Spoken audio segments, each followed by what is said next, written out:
आकाशवाणी नागपूर. राम औरंगाबादकर आपल्याला प्रादेशिक बातम्या देत आहे. ठळक बातम्या.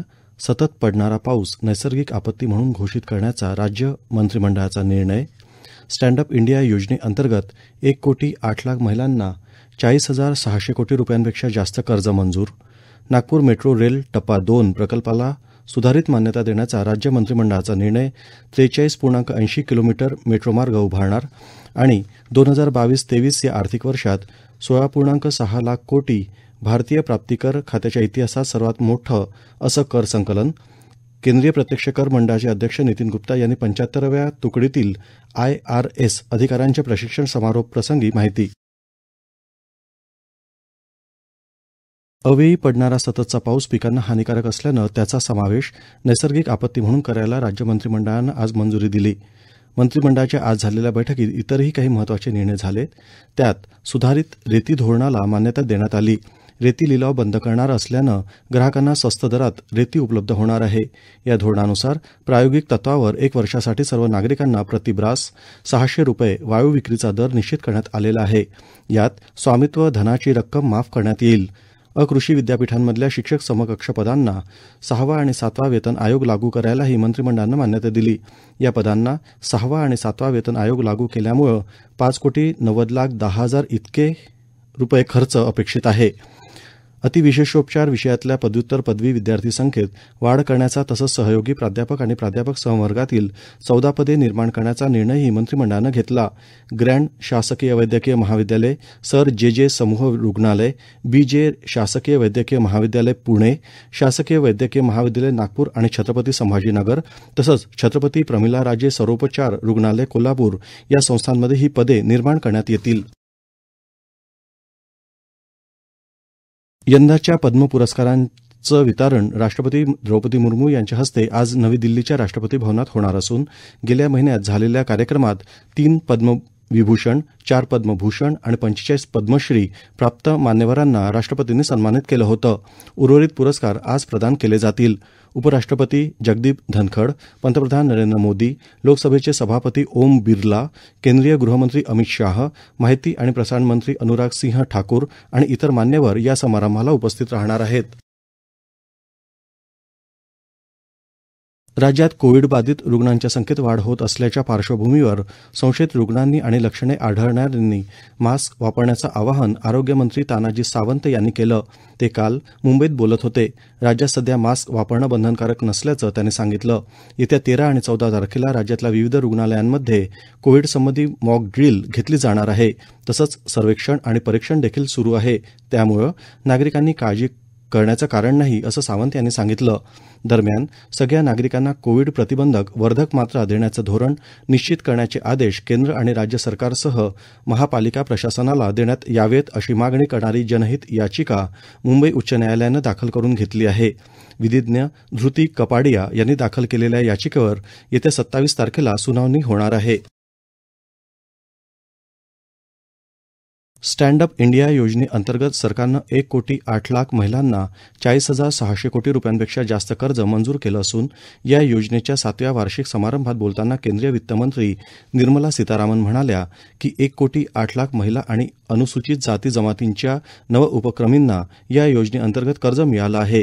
5 एप्रिल 2016ला सुरू झालेल्या या योजनेनी एका परिसंस्थेची निर्मिती केली असून ही संस्था सर्व व्यावसायिक बँकांच्या शाखांतर्फे कर्जाद्वारे हरित क्षेत्र उपक्रम स्थापन करण्यासाठी सोयीसुविधा पुरवते आणि निरंतर पाठिंब्यासाठी योग्य वातावरण निर्माण करते असं त्या म्हणाल्यात.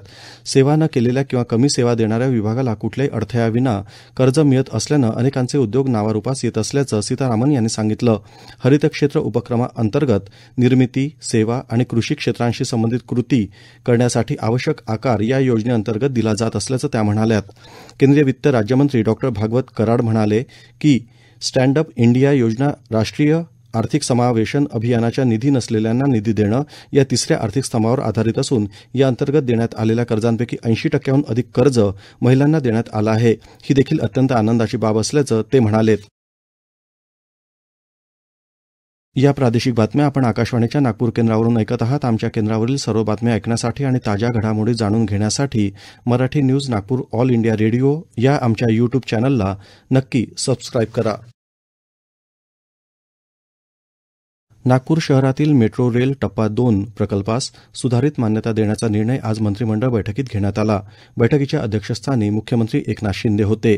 यामुळे नागपूरमध्ये 43.80 किलोमीटर अंतराची मार्गिका उभारण्यात येईल. याकरिता 6,708 कोटी रुपयांचा सुधारित खर्च येईल. जानेवारी 2014 मध्ये नागपूर मेट्रो रेल्वे टप्पा 1 प्रकल्प राबविण्यास सुरुवात झाली होती. यामध्ये 40.2 किलोमीटर लांबीचा मेट्रो मार्ग आणि 32 स्थानके उभारण्यात आली असून याचं लोकार्पण 11 डिसेंबर 2022 रोजी पंतप्रधानांच्या हस्ते करण्यात आलं होतं. कोराडी येथील महालक्ष्मी जगदंबा मंदिर परिसरात उभारण्यात आलेल्या भारतीय विद्याभवन सांस्कृतिक केंद्राची काल उपमुख्यमंत्री देवेंद्र फडणवीस यांनी लोकार्पणपूर्व पाहणी केली. सचित्र रामायण आणि भारतीय स्वातंत्र्य लढ्याचे दालन या दुमजली इमारतीत साकारले आहे. 3 एकर परिसरात उभारण्यात आलेल्या या सांस्कृतिक केंद्राची दुमजली इमारत असून पहिल्या माळ्यावर महाकाव्य रामायणाच्या प्रसंगाची विविध चित्रांच्या माध्यमातून मांडणी केली आहे. राजमहालाप्रमाणे आतील सजावट असून रंगसंगती, ध्वनी व्यवस्था, प्रकाश योजना करण्यात आली आहे. इमारतीच्या दुसऱ्या माळ्यावर भारतीय स्वातंत्र्य चळवळीतील क्रांतिकारकांच्या योगदानावर आधारित चित्र दालन साकारण्यात आलं आहे. सेवारत सैनिक आणि माजी सैनिकांच्या जिल्ह्यातील विविध विभागात प्रलंबित असलेल्या वैयक्तिक तक्रारींचं निवारण करण्यासाठी वर्धा जिल्हाधिकारी कार्यालयात सैनिक दरबारचं आयोजन करण्यात आलं असून येत्या 12 एप्रिल रोजी सैनिक दरबारमध्ये उपस्थित राहण्याकरिता वर्धा जिल्हा सैनिक कल्याण कार्यालय इथं 10 एप्रिल रोजी आवश्यक कागदपत्रांसह अर्ज सादर करून टोकन प्राप्त करून घ्यावं असं आवाहन करण्यात आलं आहे. विदर्भातील 8 शक्तिपीठांपैकी देवी महाकालीचं देवस्थान एक महत्त्वाचं शक्तिपीठ असून सध्या इथं देवीची यात्रा सुरू आहे. राज्यासह आंध्र आणि तेलंगणा राज्यातील भाविकांचे जत्थे दर्शनासाठी दाखल झाले आहेत. पौर्णिमेपर्यंत येथे भाविकांची मोठी गर्दी राहणार असून त्यानंतर भाविकांना परतीचा प्रवास सुरू होईल. चंद्रपूर मंदिर व्यवस्थापन आणि विश्वस्त यांनी भाविकांसाठी अन्नदान, दवाखाना, राहण्याची तसंच पिण्याच्या पाण्याची व्यवस्था चोख ठेवली आहे.